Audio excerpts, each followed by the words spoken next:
Hello बच्चों, स्वागत है आपका एक नए वीडियो के साथ में। आज बात करेंगे हम पीएच ऑफ यूरिन। ठीक है, हम पढ़ रहे हैं फिजिकल एग्जामिनेशन ऑफ यूरिन, जिसके अंदर हमने वॉल्यूम पढ़ लिया, कलर पढ़ लिया यूरिन का। ठीक है, आज पढ़ने वाले पीएच, यूरिन का जो पीएच है वो कितना होता है। ठीक है, इस पीएच से यदि कम होगा तो क्या होगा, ज्यादा होगा तो क्या होगा, और पीएच हम कैसे निकालते हैं। ठीक है, किसकी सहायता से हम पीएच का मेजर करते हैं। ठीक है, किसकी वजह से पीएच कम होता है या ज्यादा होता है, इन सब चीजों की आज बात करने वाले हैं, जो आपके फिजिकल के अंदर एक पॉइंट है। तो देखो भाई, पीएच है जो यूरिन का पीएच है नॉर्मली 6 to 6.8 होता है, 6 से 6.8। मतलब कि जो आपका पीएच है, पावर ऑफ हाइड्रोजन स्केल होता है आपका, उसके अंदर जो मार्किंग होती है वो कितने से होती है भाई, 0 से 14 तक होती है आपकी। आपने पढ़ा होगा 9th-10th क्लास के अंदर पढ़ा होगा आपने।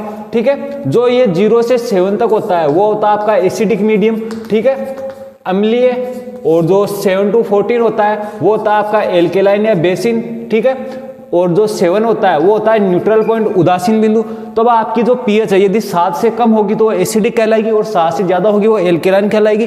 ठीक है, तो जो आपका यूरिन है उसकी पीएच होती है 6 से 6.8, तो वो 7 से इधर है, तो मतलब कि स्लाइटली क्या है भाई, एसिडिक है। ठीक है, अब बात करते हैं। देखो, जो normally urine is found in slightly acidic, तो आपका सामान्य यूरिन कैसा होता है भाई, एसिडिक होता है। स्लाइटली थोड़ा सा क्या होता है भाई, अम्लीय होता है। Next, then normal pH of urine is 6 to 6.8। जो सामान्य यूरिन का पीएच होता है, ठीक है, वो कितना होता है, 6 से 6.8 तक होता है। ठीक है, नेक्स्ट बात करता हूं कॉजेज ऑफ एसिडिक यूरिन। देखो, जो कॉजेज ऑफ एसिडिक यूरिन है वो किसकी वजह से एसिडिक मीडियम कोज हो सकता है। ठीक है, यूरिन का जो मीडियम है वो एसिडिक किसकी वजह से हो सकता है, तो हो सकता है हाई प्रोटीन इंटेक करने पर, हम ज्यादा प्रोटीन इंटेक कर लेते हैं उसकी वजह से, या वेजिटेरियन टेकिंग कर लेते हैं उसकी वजह से, या high intake of acidic food, हम जैसे भी एसिडिक फूड वगैरह इंटेक कर लेते हैं। ठीक है, जिन फूड या जिनका मीडियम कैसा होता है भाई, एसिडिक होता है। ठीक है, जैसे कि आपकी चीज वगैरह हो गया, ग्रेनीस वगैरह हो गया, इनका मीडियम कैसा होता है भाई, एसिडिक होता है। तो इनको ज्यादा इंटेक कर लेने पर भी अपना जो यूरिन का मीडियम चेंज हो जाएगा और कैसा हो जाएगा, एसिडिक हो जाएगा। Next,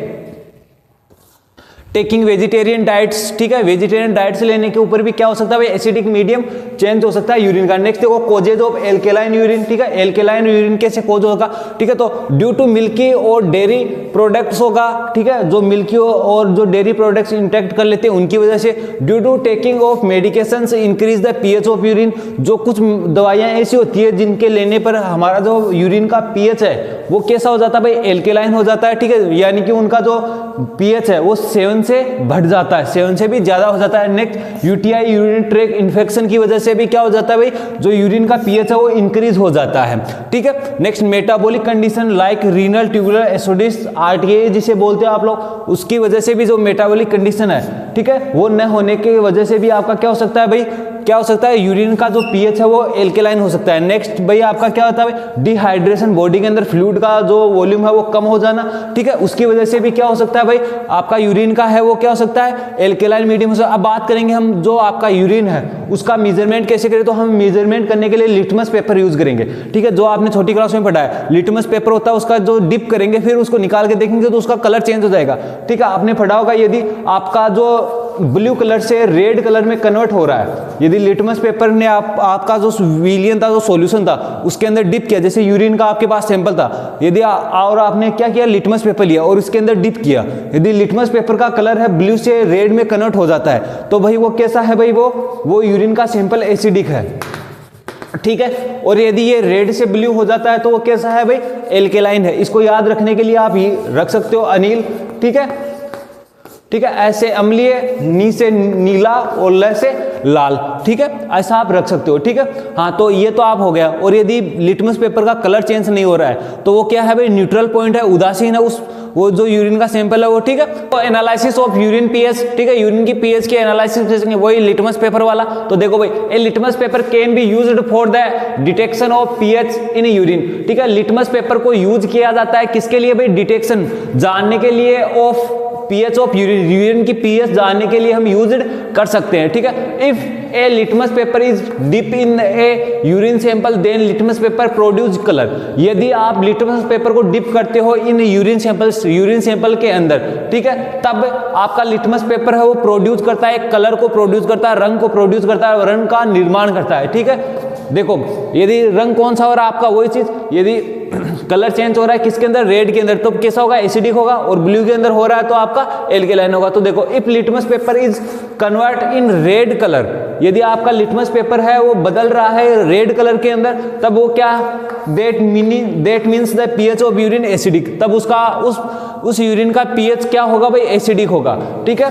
next, if the litmus paper is convert in blue colour, यदि लिटमस पेपर का कलर है, यदि आपने सैंपल के अंदर डिप किया है और उसका कलर ब्लू आ रहा है, तो इसका मतलब क्या है, that means the pH of urine alkaline, तो उसका मतलब है जो यूरिन का पीएच है वो कैसा है भाई, एल्केलाइन है। Next, if no colour change of litmus paper then the pH of urine is neutral, यदि लिटमस पेपर का कोई कलर चेंज नहीं हो रहा है तब आपका जो यूरिन का जो पीएच है वो कैसा है भाई, न्यूट्रल है। ठीक है। और इसको याद रखने के लिए वही याद रख लेना आप, अनिल वाला। ठीक है।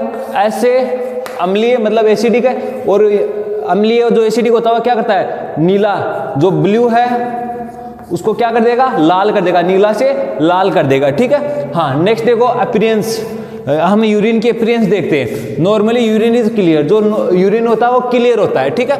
If may develop slightly turbidity and standing, ये क्या करता है भाई, थोड़ी सी ट्यूबरिडिटी दिखाता है। ठीक है।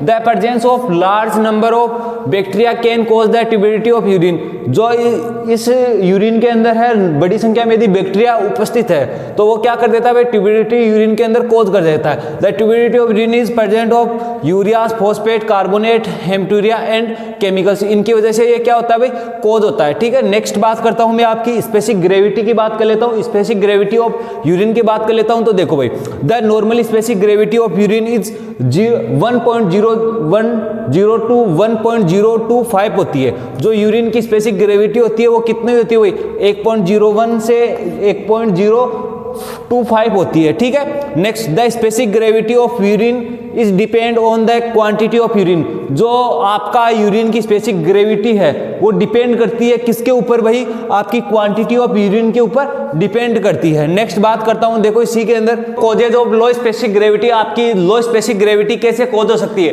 वो डायबिटीज इंस्पेक्टेड हो सकती है, उसकी वजह से हो सकती है, या किडनी डैमेज की वजह से हो सकती है, या लो ब्लड सोडियम लेवल की वजह से हो सकती है, और जिसके अंदर लो ब्लड सोडियम होता है, ठीक है, उसको हम क्या बोलते हैं, हाइपोनेट्रीमिया बोलते हैं। ठीक है, अपनी टर्मिनोलॉजी के अंदर। नेक्स्ट बात करता हूं किसकी वजह से होती है, मेडिकेशन की वजह से, कुछ दवाइयों की वजह से भी आपकी जो यूरिन की ग्रेविटी है वो कम हो सकती है, और सीएचएफ जो आपका कंजेक्टिव हार्ट फेलियर है उसकी वजह से हो सकती है। ठीक है, इनकी इन सब वजह से क्या हो सकती है, आपकी जो यूरिन की ग्रेविटी है, स्पेसिफिक ग्रेविटी है, वो क्या हो सकती है भाई, लो हो सकती है। अब देखते हैं इंक्रीज होने की वजह से देख सकते हैं। ठीक है, causes of high specific gravity.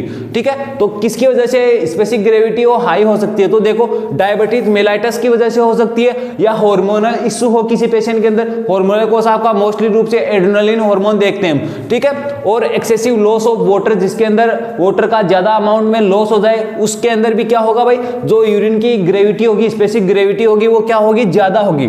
Next आपका लास्ट देखते हैं, स्पेशल जो फिजिकल एग्जामिनेशन ऑफ यूरिन था उसके अंदर लास्ट आता ऑर्डर। ठीक है, मतलब यूरिन की गंध।